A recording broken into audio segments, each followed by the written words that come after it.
بسم اللہ الرحمن الرحیم۔ درس نظامی آن لائن اکیڈمی کی طرف سے خوش آمدید۔ سب سے پہلے اس چینل کو سبسکرائب کیجیے اور اس ویڈیو کو لائک کیجیے اور بیل کی بٹن کو دبائے تاکہ مزید ویڈیو حاصل کر سکے، اور اس ویڈیو کو زیادہ سے زیادہ شیئر کیجیے تاکہ اور لوگوں کو بھی فائدہ حاصل ہو سکے۔ کریم متا امدحہ والورا معی واذا ما لمتہ وحدی وضعف التالیف کون الکلام غیر جار علی القانون النحوی المشہور کالاضمار قبل الذکر لفظا ورتبتا۔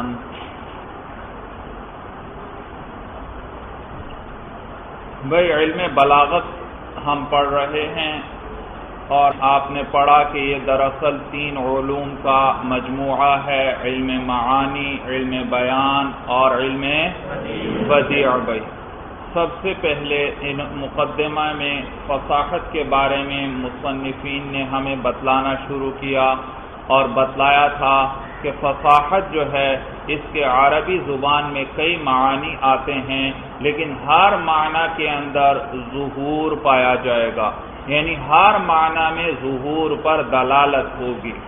اور یہ فصاحت جو ہے یہ کلمہ کی بھی صفت بنتی ہے، کلام کی بھی صفت بنتی ہے اور متکلم کی بھی صفت بنتی ہے۔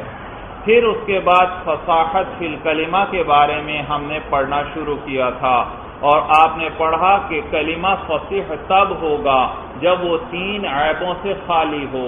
نمبر 1 کیا تھا؟ تنافر حروف، نمبر 2 مخالفت القیاس، اور نمبر 3 غرابت۔ بھائی یہ 3 عیب کسی کلمے میں نہ پائے جائیں تو اس کو فصیح کلمہ کہیں گے۔ بھائی اور پھر ان عیبوں کی تفصیل بتلائی تھی کہ تنافر حروف کسے کہتے ہیں؟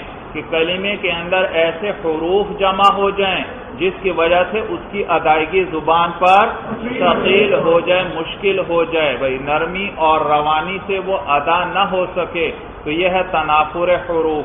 دوسرا عیب جس سے کلمے کا خالی ہونا ضروری وہ تھا مخالفت القیاس۔ مخالفت القیاس کا کیا معنی تھا؟ کہ کلمہ صرفی قانون کے خلاف ہو۔ میں نے بتلایا تھا کہ اس سے کیا مراد ہے کہ کلمہ واضح کی وضع کے خلاف ہو، یا یوں کہیں عربوں کے استعمال کے خلاف ہو، تو یہ ہے مخالفت القیاس۔ جیسے اجل لام کی تشدید کے ساتھ اگر اس میں کوئی فق ادغام کرے اور اجلل پڑھے تو یہ اس نے کس طرح استعمال کیا کلمے کو؟ واضح کی وضع کے خلاف، یا یوں کہ عربوں کے استعمال کے خلاف، تو یہ کلمہ فصیح نہیں ہے بھائی اجلل۔ اور تیسرا عیب جو کلمے میں نہیں ہونا چاہیے وہ غرابت ہے بھائی۔ اور غرابت کس کو کہتے ہیں؟ کہ کلمے کا معنی ظاہر نہ ہو، یعنی کلمہ اپنے معنی پر دلالت نہ کرے بھائی۔ ہونا تو یہ چاہیے کلمہ بولتے ہی اس کا معنی سمجھ میں آنا چاہیے۔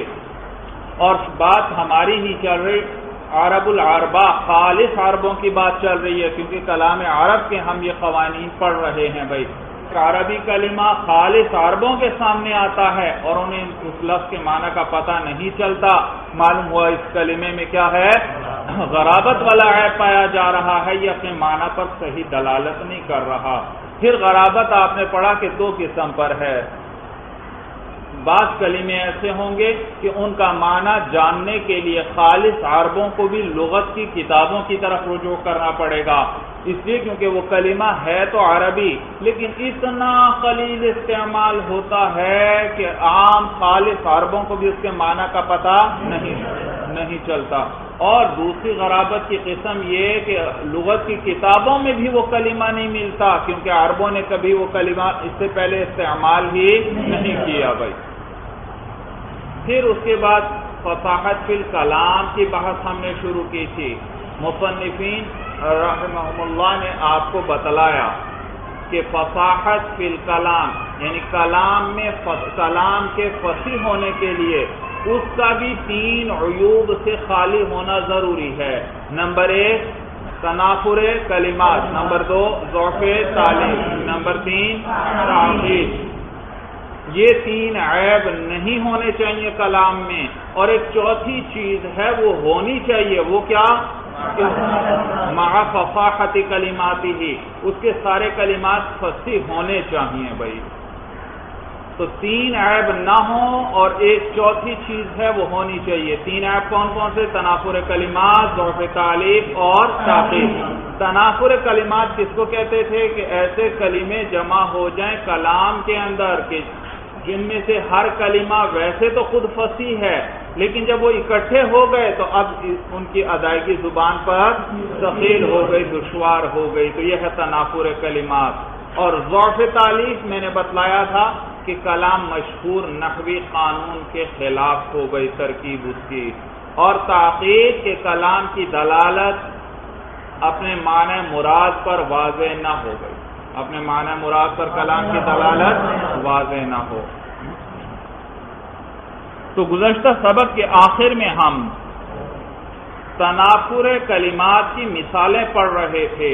ایک مثال ذکر کی انہوں نے، فی رفع عرش الشرع مثلک یشرع۔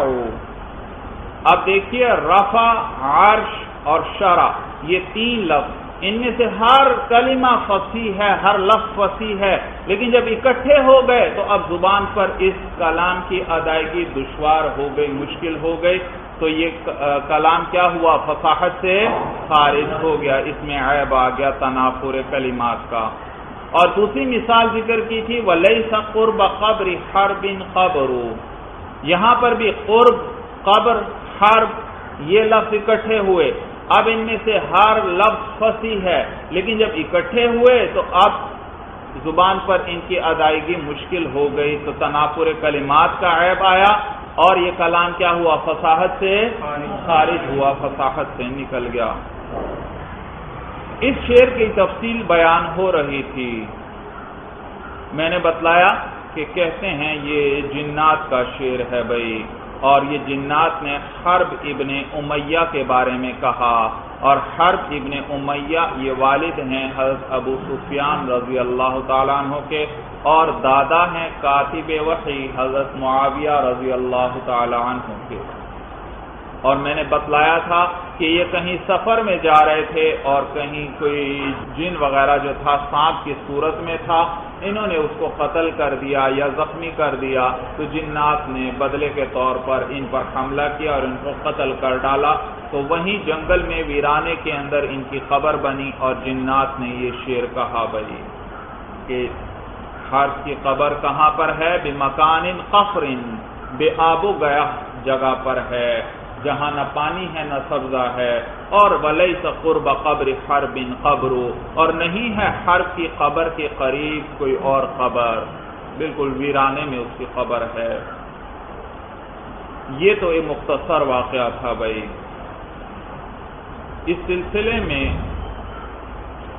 بعض کتابوں میں تفصیلی واقعہ درج ہے کہ حرب ابن امیہ جو تھے یہ کسی سفر سے واپس آ رہے تھے، سوق عکاظ مقام پر ایک میلہ لگتا تھا، بہت مشہور میلہ عربوں کے اندر، تو وہ سوق عکاظ سے واپس آ رہے تھے، تو راستے میں ایک مقام پر انہوں نے کچھ جھاڑیاں وغیرہ دیکھی بھائی، تو کوئی خاص قسم کی عمدہ جھاڑیاں ہوں گی، تو یہ ساتھیوں سے کہنے لگے کہ بھائی یوں کرتے ہیں، مشورہ کیا کہ اگر ان پودوں کو ہم جلا دیں جھاڑیوں کو اور ان کی جڑیں نکال کر لے جائیں تو ہمارے بڑے کام آئیں گی۔ چنانچہ انہوں نے وہ جھاڑیوں کو آگ لگا دی تاکہ جھاڑیاں ختم ہو جائیں، تو پھر ان کی جڑیں ہم نکال لیں گے۔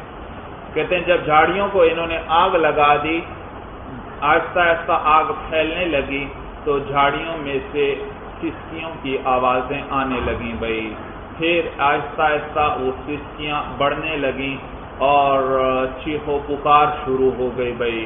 وہ جھاڑیاں دراصل جنات کا مسکن تھا بھائی، تو چیخو پکار شروع ہو گئی، آہو فغاں شروع ہو گئی، لوگ رو رہے ہیں، چیخو پکار کر رہے ہیں، اور پھر اس جھاڑیوں میں سے سفید رنگ کے سانپ نکلنے لگے اور جھاڑیوں کے گرد فضا میں اڑتے ہوئے چکر لگانے لگے بھائی، اور پھر جنات کا یہ مسکن چونکہ انہوں نے جلا دیا تھا تو پھر جنات نے ان پر حملہ کیا اور ان کو قتل کر دیا کہ انہوں نے ہمارا مسکن جلایا ہے، تو وہیں ویرانے میں ان کی قبر بنی اور وہیں پر ان کو دفنایا گیا بھائی۔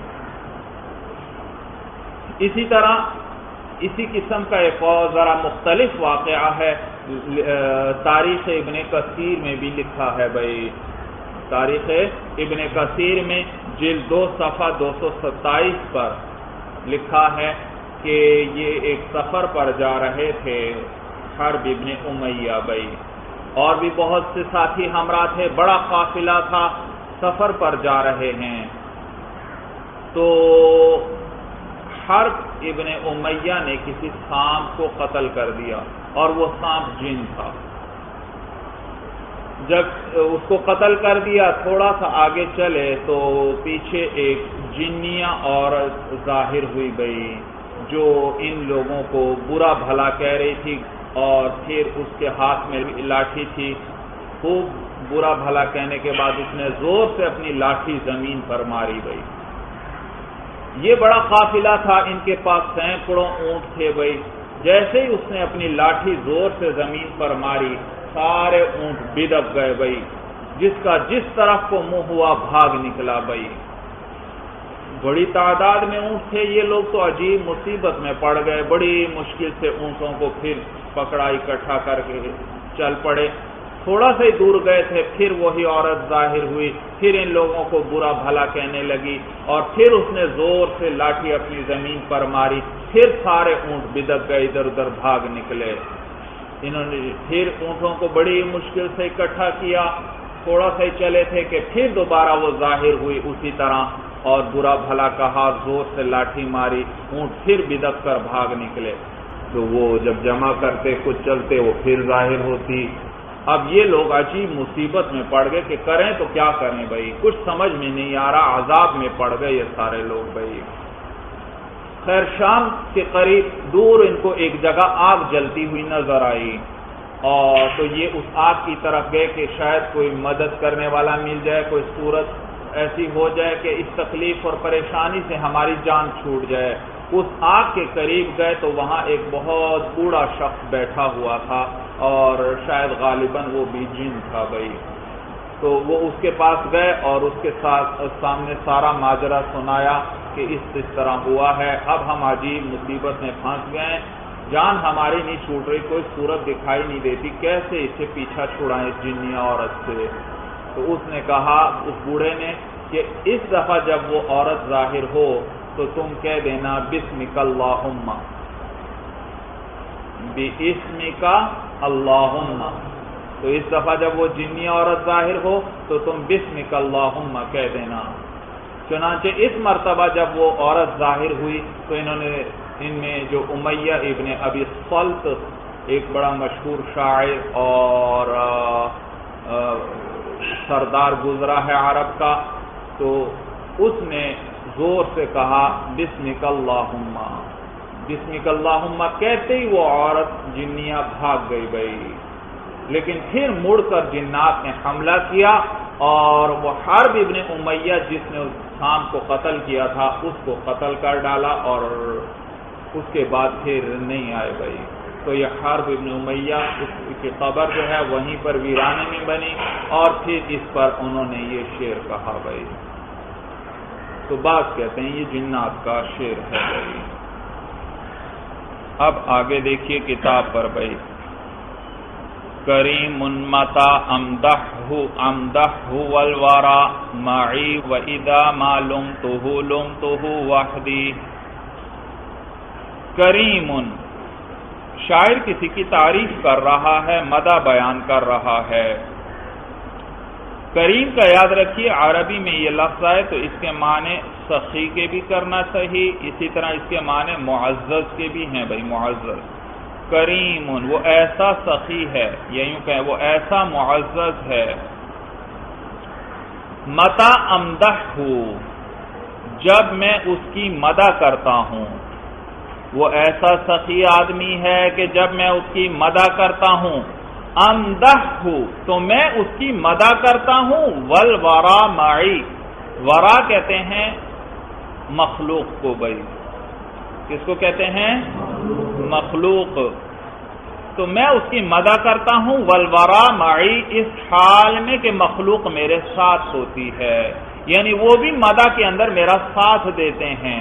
وہ اتنا سخی آدمی ہے، میں جب بھی اس کی مدح کرنے لگتا ہوں، تعریف کرنے لگتا ہوں، تو سارے لوگ میرے ساتھ اس کی تعریف شروع کر دیتے ہیں، کیونکہ وہ اس کی سخاوت اتنی عام ہے کہ صرف مجھی کو فائدہ نہیں ہوا بلکہ سارے لوگوں تک اس کے فائدے پہنچتے رہتے ہیں، اس کی سخاوت پہنچتی رہتی ہے. لہذا جب میں تعریف کرنے لگتا ہوں تو سارے لوگ بھی کیا کرتے ہیں؟ اس کی تعریف شروع کر دیتے ہیں. وَإِذَا مَا لُمْتُهُ، اور جب میں اس کو ملامت کرتا ہوں، لومت لام یلوم سے متکلم کا صیغہ ہے. وَإِذَا مَا لُمْتُهُ، اور جب میں اس کو ملامت کرتا ہوں، یعنی کسی بات پر اگر میں ناراض ہو جاؤں، شاعر کہتا ہے اگر میں کسی بات پر اس ممدوح سے ناراض ہو جاؤں اور اس کو برا بھلا کہنے لگوں تو لمتہ وحدی، تو میں اکیلا ہی اس کو ملامت کرتا ہوں، یعنی ملامت کرنے میں میرے ساتھ اور کوئی شریک نہیں ہوتا، اس لیے کیونکہ کسی کو تکلیف اس سے پہنچی ہی نہیں ہے تو کیوں کوئی اس کی ملامت کرے گا. تعریف کا موقع آتا ہے تو سارے تعریف شروع کر دیتے ہیں، وہ لوگوں میں اتنا محبوب ہے، لیکن برائی کرو تو کوئی بھی ساتھ نہیں دیتا، ہر ایک اس سے محبت کرتا ہے، اس کی تعریف کرتا ہے. معنی شعر کا سمجھ میں آ گیا؟ ترکیب بھی ذرا سمجھ لیجئے بھائی. کریم متا امدح، یہ ہے شرط، توجہ رکھنا بھائی ترکیب پر. متا امدح، یہ کیا ہے؟ شرط. اور اگلا امدح جو ہے یہ جزا ہے. امدح والورا معی، یہ کیا ہے؟ جزا. متا امدح یہ ہے شرط، امدح والورا معی یہ ہے جزا. ترجمہ کیسے ہوگا؟ متا امدح، جب میں اس کی تعریف کرتا ہوں، آگے جزا آ گئی، امدح والورا معی، تو میں اس کی تعریف کرتا ہوں اس حال میں کہ مخلوق معی میرے ساتھ ہوتی ہے. اور الورا معی میں یاد رکھیے، الورا ہے مبتدا اور معی ہے اس کی خبر، یہ جملہ اسمیہ یہ حال بن رہا ہے بھائی. وَإِذَا مَا لُمْتُهُ، یہاں پر بھی اسی طرح یہ لُمْتُهُ اول جو ہے یہ شرط میں آ رہا ہے. وَإِذَا مَا لُمْتُهُ یہ ہے شرط، اور جب میں اس کو ملامت کرتا ہوں. آگے جو لُمْتُ دوسرا آ رہا ہے یہ ہے جزا، لُمْتُهُ وحدی، تو میں اکیلا اس کو ملامت کرتا ہوں. معنی سمجھ میں آیا؟ کریم، اب دوبارہ دیکھیے، کریم متا امدح امدح والورا معی وَإِذَا مَا لُمْتُهُ وحدی، وہ ایسا سخی ہے کہ جب میں اس کی مدح کرتا ہوں تو میں مدح کرتا ہوں اس حال میں کہ مخلوق میرے ساتھ ہوتی ہے، یعنی مدح کرنے میں. وَإِذَا مَا لُمْتُهُ وحدی، اور جب میں اس کو ملامت کرتا ہوں، لُمْتُهُ وحدی، تو میں اس کو ملامت کرتا ہوں اس حال میں کہ میں اکیلا ہوتا ہوں. یہ تو تھا شعر کا معنی اور مفہوم بھائی. اور یہ شعر مثال ہے تنافر کلمات کی، تنافر کلمات. آپ دیکھیے تنافر کلمات کس وجہ سے آ رہا ہے، کون سے کلمات کی وجہ سے؟ یہ جو امدح آیا بھائی، امدح، اس کلمے کے اندر ہا اور ہا جمع ہیں بھائی، ہا اور ہا، اور ہا اور ہا کے جمع ہونے سے کلمے میں معمولی سا ثقل آ جاتا ہے، معمولی سا، لیکن کلمہ ابھی بھی فصاحت سے خارج نہیں. معمولی سا ثقل آیا لیکن فصاحت سے خارج، تو صرف ہا اور ہا کے اجتماع کی وجہ سے یہ کلمہ فصاحت سے خارج نہیں ہوتا. قرآن میں بھی ہا اور ہا جمع ہوئے ہیں، تو اگر یہ کہا جائے یہ کلمہ فصاحت سے خارج ہو جاتا ہے تو اس کا تو معنی یہ ہوگا کہ قرآن غیر فصیح کلمے پر مشتمل ہے، حالانکہ قرآن میں کوئی ایک کلمہ بھی غیر فصیح نہیں ہے، غیر فصیح نہیں ہے بھائی، قرآن میں ہے والشمس وضحاہا، تو ہا اور ہا اکٹھے ہو رہے ہیں بھائی. تو معلوم ہوا ہا اور ہا کا جمع ہونا یہ فصاحت میں مخل نہیں، یعنی فصاحت سے کلمے کو نہیں نکالتا، تھوڑا سا ثقل آ جاتا ہے لیکن کلمہ پھر بھی کیا ہے، بہرحال ثقیل. لیکن یہ جو دوبارہ امدح آیا اب ثقل دگنا ہو گیا اور اب اس نے فصاحت سے کلام کو نکال دیا. تو ایک امدح ہوتا تو خیر تھی، لیکن جب دو آئے تو اب ثقل کتنا ہو گیا؟ دگنا ہو گیا. دگنا ہونے کی وجہ سے اب یہ کلام کیا ہوا؟ فصاحت سے خارج. بات سب کو سمجھ میں آ گئی اچھی طرح؟ تو یہ تنافر کلمات کی تیسری مثال انہوں نے ذکر کی. بھائی آگے دیکھیے بھائی، وضعف التالیف کون الکلام غیر جار علی القانون النحوی المشہور کالاضمار قبل الذکر لفظا ورتبۃ. بھائی ضعف تالیف تعریف میں بیان کر چکا ہوں. ضعف تالیف کسے کہتے ہیں؟ کہ کلام کا مشہور نحوی قانون کے مطابق نہ ہونا، اس کے خلاف ہونا. کلام کا مشہور نحوی قانون کے تفصیل یاد رکھیے. مشہور نحوی قانون کی بات کی میں نے بھائی، مشہور نحوی قانون کی. ایک ہے متفق علیہ قانون، مجمع علیہ قانون، جس پر سارے بڑے نحوی متفق ہیں. اس کی بات نہیں ہو رہی اس کے خلاف کلام، کیونکہ اگر کلام متفق علیہ قانون کے خلاف ہوا پھر تو وہ کلام ہی فاسد ہے. فصاحت اور غیر فصاحت تو چھوڑو، بالکل کلام ہی کیا ہے؟ فاسد ہے، درست نہیں ہے بھائی. تو مجمع علیہ قانون کے اس کے خلاف ہو تو فصاحت تو کیا درست ہونے سے بھی کلام نکل جائے گا بھائی. تو یہاں کس قانون کی بات ہو رہی ہے؟ مشہور نحوی قانون کا معنی یہ ہے کہ جس میں اکثر نحوی کہتے ہیں کہ یہ اسی طرح ہے.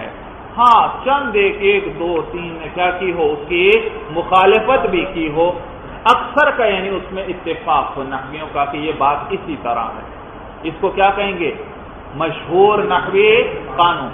اور ایک دو بڑے نحوی اس کے خلاف ہوں بھائی، ایک دو. اور اگر سارے اکٹھے ہوں کسی قانون کے بارے میں، وہ کس قسم کا قانون ہے؟ متفق علیہ. اور اگر ایک دو مخالف ہوں تو یہ کس قسم کا قانون ہے؟ مشہور. اور یہاں کون سے قانون کی بات ہو رہی ہے؟ مشہور نحوی قانون کے. اس کے خلاف کلام ہو تو فصاحت سے نکل جائے گا. اگرچہ کلام پھر بھی ٹھیک ہے کیونکہ گنجائش تو ہے، چند نحویوں نے تو کہا اس طرح کہنا ٹھیک ہے بھائی. صورت سمجھ میں آ گئی بھائی؟ جیسے کہ اضمار قبل ذکر ہے بھائی، نحوی بات آئی. یاد رکھیے ضمیریں آپ نے پڑھا ہے کہ تین قسم کی ہیں. متکلم کی ضمیر ہوگی، یا مخاطب کی ضمیر ہوگی، یا غائب کی. اور یاد رکھو متکلم ہے بات کرنے والا، مخاطب جس سے بات کی جائے، اور غائب جس کے بارے میں بات کی جائے. تو یہ متکلم اور مخاطب کی ضمیر کا مرجع نہیں ہوتا، کیونکہ متکلم بات کرنے والا ہے. میں اب آپ کے سامنے تقریر کر رہا ہوں، میں متکلم ہوں. میں کون ہوں؟ متکلم. تو متکلم میں کسی کو اپنی ذات کے بارے میں شبہ ہو سکتا ہے؟ نہیں، اپنی ذات کے بارے میں کیا شبہ. اور آپ لوگ میرے مخاطب ہیں، مجھے آپ لوگوں کے بارے میں کوئی شبہ ہو سکتا ہے؟ آپ لوگ ہیں مخاطب بھائی، اس میں کیا شک ہوگا بھائی. آپ لوگ میرے سامنے بیٹھے، میں آپ سے بات کر رہا ہوں. تو میں ہوا متکلم، آپ ہوئے مخاطب. ہاں غائب کے بارے میں جب میں بات کروں میں ہوا کی ضمیر لے کر آؤں گا یا ہما لے کر آؤں گا وغیرہ بھائی. اب ہوا کی ضمیر بھائی، ہوا کے ذریعے تو انسان کی طرف بھی اشارہ ہو سکتا ہے، کسی اور چیز کی طرف بھی اشارہ ہو سکتا ہے. ہوا کا کیا معنی؟ وہ.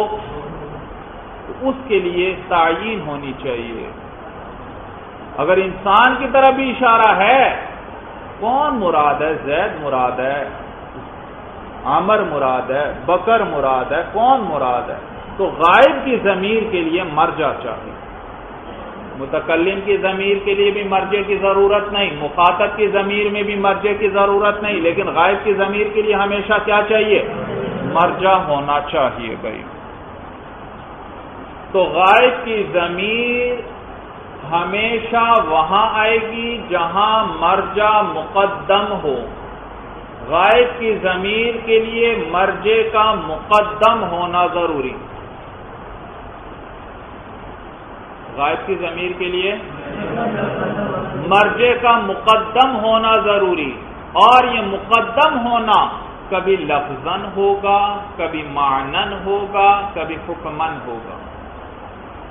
یہ مقدم ہونا مرجع کا کبھی لفظاً ہوگا، کبھی معنن ہوگا، اور کبھی حکمن۔ پھر لفظاً کے اندر دو قسمیں ہیں، یا حقیقتاً ہوگا یا تقدیراً ہوگا۔ تو کل 4 صورتیں بن گئیں۔ اولاً کتنی بھائی؟ غائب کی ضمیر کے لیے مرجع کا مقدم ہونا ضروری، اور یہ مرجع کا مقدم ہونا کتنی قسم پر ہوگا؟ 3 قسم پر۔ بھائی دیکھیے، یہ پہلی قسم کیا ہے؟ مرجع لفظاً مقدم ہوگا، دوسری صورت معنن مقدم ہوگا، تیسری صورت حکمن مقدم ہوگا۔ پھر یہ جو پہلی قسم ہے لفظاً، اس کے اندر 2 صورتیں ہیں، لفظاً حقیقتاً مقدم ہوگا یا تقدیراً مقدم ہوگا۔ تو اس میں 2 صورتیں بن گئیں، اور 2 معنن اور حکمن والی، کل کتنی صورتیں ہو گئیں؟ 4 صورتیں ہو گئیں بھائی، 4 صورتیں۔ بات سمجھ میں آئی؟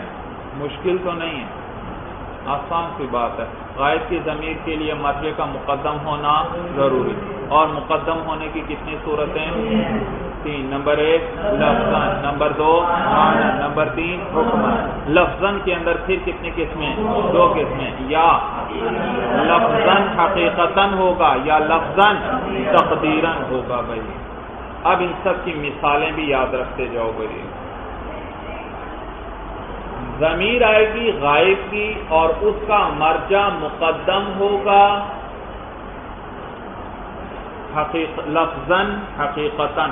4 قسمیں بن گئی نا، 4 کے نام یاد رکھنا۔ پہلے ہے مرجع مقدم ہوگا لفظاً حقیقتاً، پھر مثال آئے گی مرجع مقدم ہوگا لفظاً تقدیراً، پھر مثال آئے گی مرجع مقدم ہوگا معنن، پھر مثال آئے گی مرجع مقدم ہوگا حکمن۔ تو 4 کی مثالیں بھی ہم کر لیں گے بھائی۔ پہلا کیا؟ مرجع مقدم ہو لفظاً حقیقتاً۔ لفظاً دیکھیے بھائی، ضرب زید غلامہ،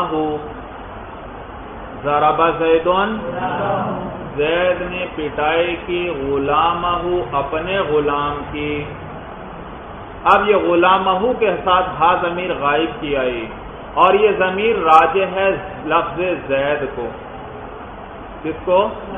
یہ بھائی جو میں مثالیں لکھوا رہا ہوں، یہ اپنے سامنے لکھتے جانا بھائی، جلدی حل ہوتا چلا جائے گا بھائی،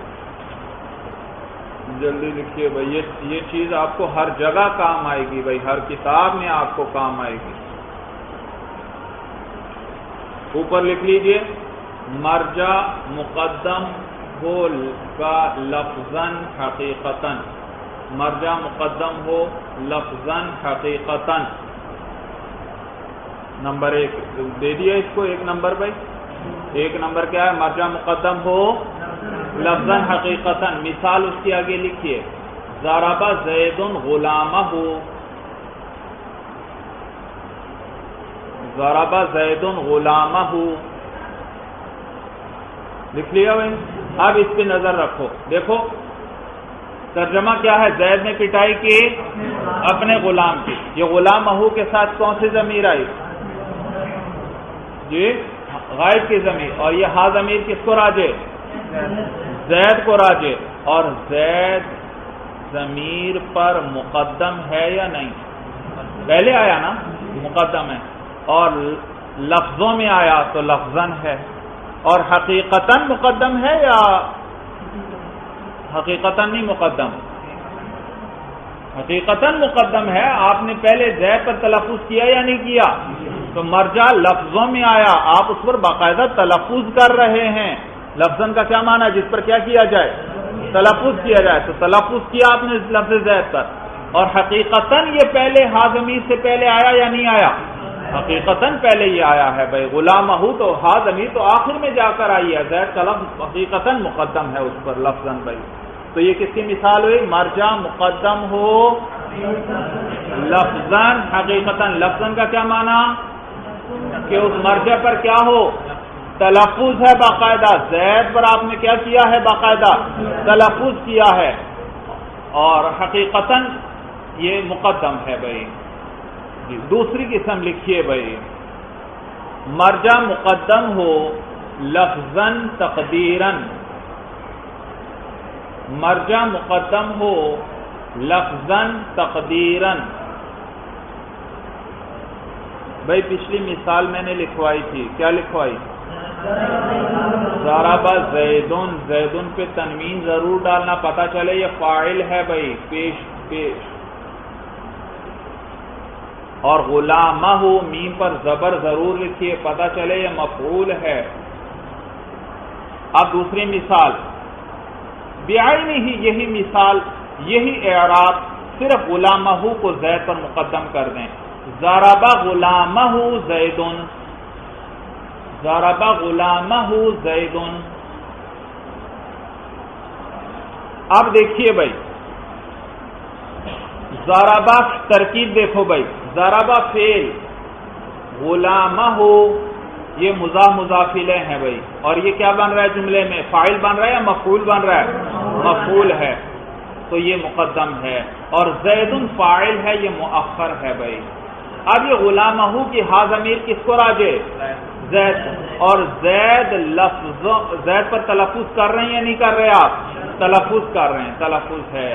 لیکن زید ضمیر پر مقدم ہے یا مؤخر ہے؟ مؤخر ہے. لفظوں کے اعتبار سے، ظاہر کے اعتبار سے تو مؤخر ہے، لیکن تقدیراً یہ مقدم ہے. تقدیراً کیا ہے؟ کیوں مقدم ہے؟ یہ یوں کہو دوسرے لفظوں میں، رتبتاً یہ مقدم ہے. رتبتاً کیا ہے؟ کیوں مقدم ہے؟ وجہ یہ کہ زید یہ فاعل ہے، اور فعل کے فوراً بعد فاعل آنا چاہیے بھائی. تو زید لفظوں میں مؤخر ہے، لیکن رتبے کے اعتبار سے اس کا مقام کہاں تھا؟ غلامہ سے پہلے. ضربہ کے فوراً بعد اور غلامہ سے پہلے. تو رتبے کے اعتبار سے گویا زید کا وہ مقام ہے، زید کا وہ مقام ہے. تو یہاں صرف لفظوں میں مؤخر ہے زید، رتبے کے اعتبار سے مؤخر. رتبے کے اعتبار سے تو وہ کہاں ہے؟ ضربہ کے بعد ہے اور غلامہ سے. تو رتبے کے اعتبار سے وہ مقدم ہے. اب رتبے کے اعتبار سے مقدم ہے تو مرجع کو کیا ہونا چاہیے تھا؟ مقدم. تو یہ بھی کیا ہے؟ رتبے کے اعتبار سے مقدم ہے. لہذا یہ ترکیب صحیح ہے بھائی. یہ ترکیب کیا ہے؟ صحیح ہے. صورت سمجھ میں آئی؟ تو یہ لفظاً تقدیراً کی مثال ہے کہ زید لفظوں میں تو مؤخر ہے، لیکن ہم نے کیا فرض، تقدیراً کا معنی ہے فرض کرنا. ہم نے کیا فرض کر لیا؟ یہ کہاں پر ہے اس وقت؟ غلامہ سے پہلے. کیوں فرض کیا؟ کیونکہ اس کے فاعل ہے، اس کا رتبہ کہ یہ مفعول پر مقدم ہوتا ہے. صورت سمجھ میں آ گئی؟ تو یہ مثال ہوئی کہ مرجع مقدم ہو لفظاً تقدیراً. تیسری قسم ہے کہ مرجع مقدم ہو معنن. مرجع مقدم ہو معنن، جیسے اعدلوا. اعدلوا هو اقرب للتقوى. اعدلوا هو اقرب للتقوى. دوسری مثال لکھیے، وَلِأَبَوَيْهِ. وَلِأَبَوَيْهِ لِكُلِّ وَاحِدٍ منهما السدس. سین دال سین، السدس. السدس. اگلے قسم ہے کہ مرجع مقدم ہو حکمن، کہ مرجع مقدم ہو حکمن. اس کی مثال لکھیے، ضمیر شان. ضمیر شان جیسے انہو انہو زید قائم، انہو زید قائم، اور ضمیر قصہ، اور ضمیر قصہ صاد کے قاف دو نقطوں والا صاد اور گول تابعی، ضمیر قصہ جیسے انہا زینب قائمۃ، انہا زینب قائمۃ، نیز اسی طرح قل هو اللہ احد، قل هو اللہ احد، لکھ لیا بھائی؟ ہاں بس اب لکھنا بند کریں بھائی، بس اب بات کو سمجھ لیں۔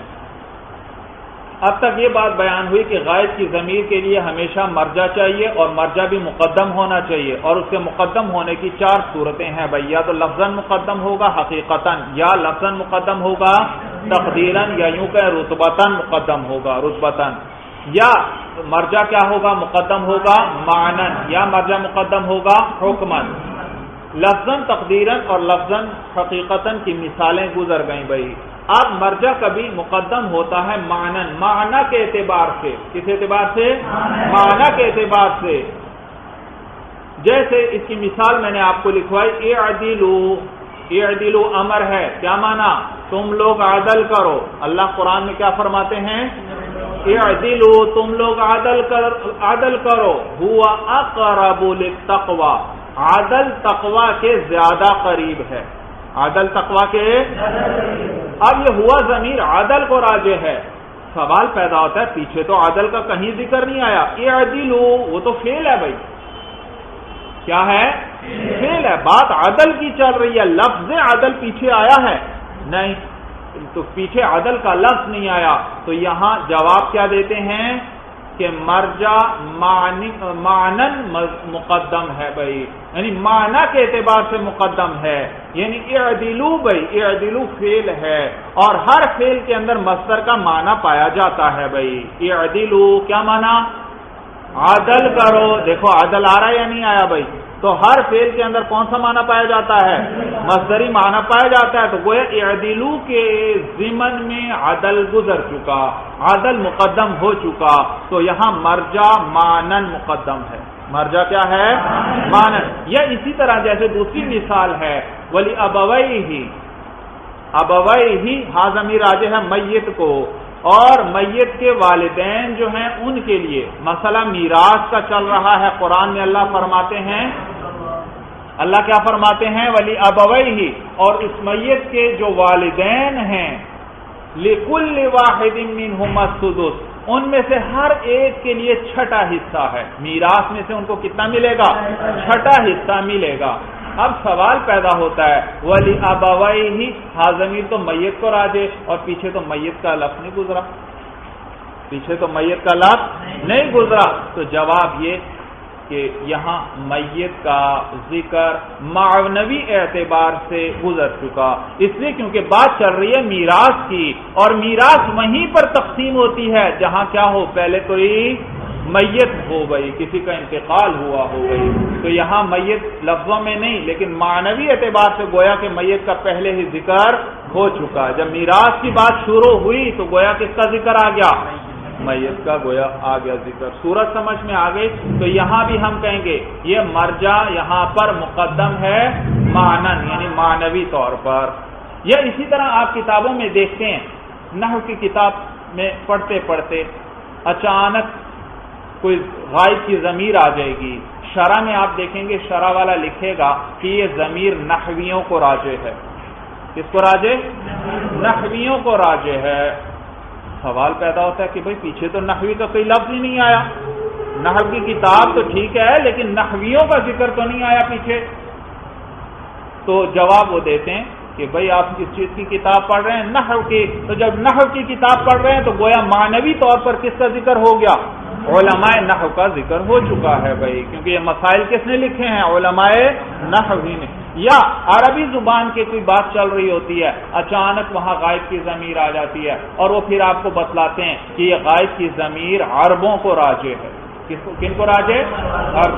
سوال پیدا ہوتا ہے یہاں تو کہیں عربوں کا ذکر نہیں آیا، تو جواب دیتے ہیں کہ بھائی بات کس کی چل رہی ہے؟ عربی کی۔ جب عربی کی بات چل رہی ہے تو گویا معنن یا عربوں کا ذکر مقدم ہو چکا۔ تو یہ کس کی مثالیں ہوئی ساری؟ کہ جہاں ضمیر کا مرجع مقدم ہوگا معنن مقدم ہو چکا ہے بھائی۔ آگے چوتھی قسم کیا ہے کہ ضمیر کا مرجع مقدم ہو حکمن، حکمن بھائی۔ چلیے بس کرتے ہیں، بس باقی کل کر لیں گے انشاءاللہ۔ هذا هو المرام، اللہ اعلم بحقیقت الکلام۔